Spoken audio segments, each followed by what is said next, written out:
ओम नागाधीश्वर विष्टराम फणिफणो तम सूररत्नावली भास्वस्देहलतां दिवाकर निभां नेत्रप्तयोद्भासितां बाला कुंभकपाल नीरजकरां चंद्रार्धचूड़ांबरां सर्वाग्येश्वर भैरवां कनिलयां पद्मावतीं चिंतये।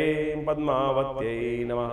नमस्कार, स्वागत है आपका आचार्य वाणी में। मैं आचार्य डॉक्टर विक्रमादित्य आपके साथ हूँ। आज का विषय है मिथुन राशि वालों के लिए बृहस्पति का परिवर्तन क्या कुछ करने वाला है। बृहस्पति महाराज वक्र गति से जाने वाले हैं मिथुन राशि में। विशेष तौर पर मिथुन राशि के संबंध में यदि हम बात करें तो मिथुन राशि में बृहस्पति महाराज इस वक्त गोचर में एकादशवें भाव में चल रहे हैं और एकादशवें भाव में राहु भी चल रहे हैं। और इन बृहस्पति महाराज करीब करीब 4-5 महीने पहले जब यहाँ आए थे और वहाँ पर पूर्ण फल देने के योग बनाने का सुंदर अवसर बन रहा था, ऐसे में बृहस्पति का वक्री हो जाना कई प्रकार की समस्याएं उत्पन्न करने के योग दे सकता है, कई प्रकार से कष्ट देने के योग बना सकता है। बृहस्पति महाराज वक्र गति में होने के कारण से क्या कर सकते हैं, ये भी आपको समझ लेना चाहिए। आपकी राशि के अनुसार से यदि लग्न के हिसाब से बात भी करें तो मिथुन लग्न की राशि है, चाहे मिथुन राशि है आपकी जन्म राशि है, दोनों के प्रभाव को आपको अच्छे से समझ लेना चाहिए। यदि मिथुन लग्न के जातक के लिए जो बृहस्पति महाराज हैं वो कहाँ के स्वामी हैं, दशम भाव के और सप्तम भाव के। सप्तम भाव व्यापार का भाव है, जीवन साथी का भाव माना जाता है, और वहीं दशम भाव जो है सम्मान का भाव माना जाता है, सफलता का भाव माना जाता है, राज्य का भाव माना जाता है, नौकरी का भाव माना जाता है। इन दोनों के स्वामी महाराज बृहस्पति जो हैं वो मेष के होकर राहु के साथ यहाँ पर योग बना रहे हैं। कहाँ पर, बहुत सुंदर तरीके से आप समझ लें, एकादशवें भाव में। और एकादशवें भाव में जब बृहस्पति महाराज का पदार्पण होता है और वक्र गति में चले जाते हैं तो कहा जाता है कई प्रकार से जीवन में जो लाभ मिलने के योगों को कम कर सकते हैं। और ऐसे में बृहस्पति महाराज जब 6 सितंबर को परिवर्तन की तरफ जा रहे हैं तो थोड़ा सावधान आपको होते हुए कार्य करने की ज़रूरत दिखाई देती है। बृहस्पति ने बहुत कुछ दिया होगा आपको पिछले महीनों में, ऐसे में बृहस्पति महाराज अब जिस गति में जा रहे हैं 6 सितंबर को सुबह 4:27 पर वक्र स्थिति में 21 अंश के हो गए हैं बृहस्पति महाराज यहाँ पर। और विशेष तौर पर भरणी नक्षत्र के तृतीय चरण पर चल रहे हैं। जब वापस जाएंगे तो करीब करीब 4 महीने तक वक्र गति रहेगी और 31 दिसंबर तक ये वक्र गति में रहेंगे। इसी भाव में पीछे हटते हटते हटते हटते 11 अंश तक पहुँच जाएंगे, यानी अश्विनी नक्षत्र के चतुर्थ चरण तक पहुंच जाएंगे। ऐसे में आप एक बात समझ लें कि बृहस्पति का ये वापस जाना कई प्रकार से आपकी जो प्रोग्रेस है उसको धीरे धीरे कम कर सकता है। बड़ी सावधानी के साथ काम करने की ज़रूरत है। ऐसे में विशेष तौर पर बृहस्पति का प्रभाव जो है वो किस कारण में दिक्कत करता है वो आपको समझ लेना चाहिए। यहाँ बृहस्पति का प्रभाव जो है वो थोड़ा सा आपके कई प्रकार के प्रभावों में कई दिक्कत आने की योग दे सकता है। ऐसे में व्यक्ति क्या करेगा, बृहस्पति जब थोड़ा होगा तो घमंड ज़्यादा उत्पन्न कर सकता है। ये बृहस्पति आपके जीवन में यश मिलते मिलते रोकने के योग बना सकता है।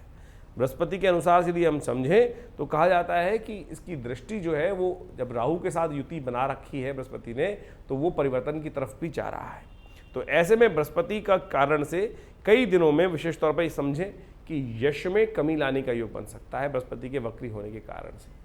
और उसके साथ साथ एक और महत्वपूर्ण परिवर्तन होगा जब ये बृहस्पति महाराज वक्री स्थिति में जाएंगे। 6 तारीख को वक्री स्थिति में जाएंगे, 6 सितंबर को। उसके साथ साथ करीब करीब 2 महीने बाद 30 अक्टूबर को राहु महाराज भी परिवर्तन की तरफ चले जाएंगे। राहु आपके बड़े सुंदर भाव में चल रहे थे। एकादशवें भाव का राहु सबसे ज़्यादा शुभ माना जाता है। और ये बृहस्पति राहु का परिवर्तन जो होगा वो आपके सम्मान वाले भाव में, दशम भाव में बृहस्पति राहु का पदार्पण होगा 18 महीने के लिए। ये राहु का प्रभाव जो है थोड़ा सा अशुभ हो सकता है और यहाँ से वैसे बृहस्पति वक्री होना भी आपको बहुत सावधानी के साथ कार्य करने की ज़रूरत है। पैतृक संबंधित चीज़ों में कष्ट देने के योग बन सकते हैं, इस बात का ध्यान रखें। ये राहु का परिवर्तन वहाँ पे उत्पन्न दे सकता है, लेकिन ये बृहस्पति का जो वक्री होना है ये आपके संबंध में कोई कष्ट चल रहा है, कोई ग्रह यदि कोई क्लैश चल रहा है तो उसका निवारण का योग बना सकता है। इस संबंध में बृहस्पति का प्रभाव वक्र होने में बड़ा अच्छा रहेगा, तो इसको आप ठीक कर सकते हैं।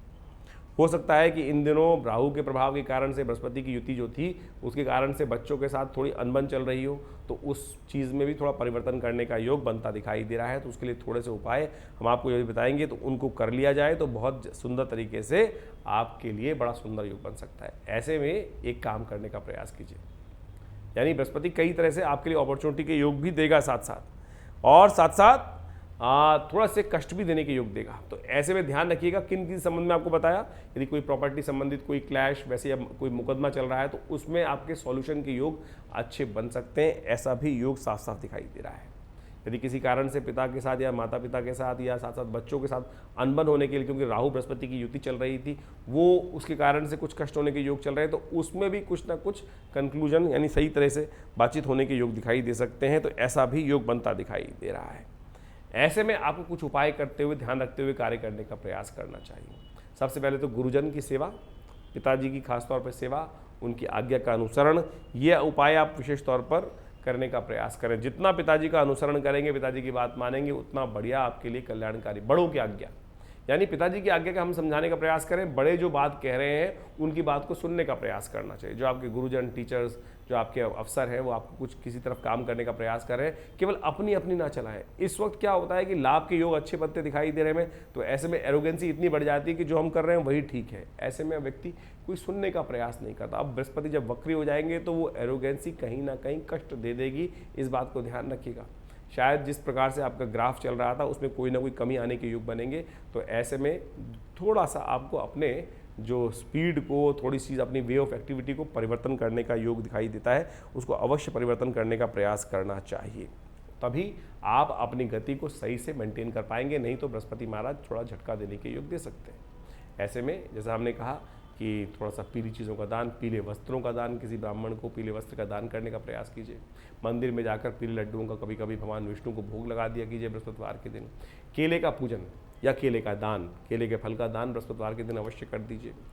और हो सके तो हल्दी इत्यादि जो है वो किसी मंदिर में, किसी भोजनालय में, यहाँ कहीं सदाव्रत खाना इत्यादि भोजन बनता हो, लोगों की सेवा होती हो, वहाँ दान करने का प्रयास कीजिए। ये कुछ उपाय हैं, इन सबको कर कर आप बृहस्पति के अशुभ प्रभाव को दूर करने का रास्ता बना सकते हैं। ये छोटे उपाय हैं, इनको करिए, कल्याण होगा, कष्ट भी कम होंगे और उपाय भी होते रहेंगे। धन्यवाद।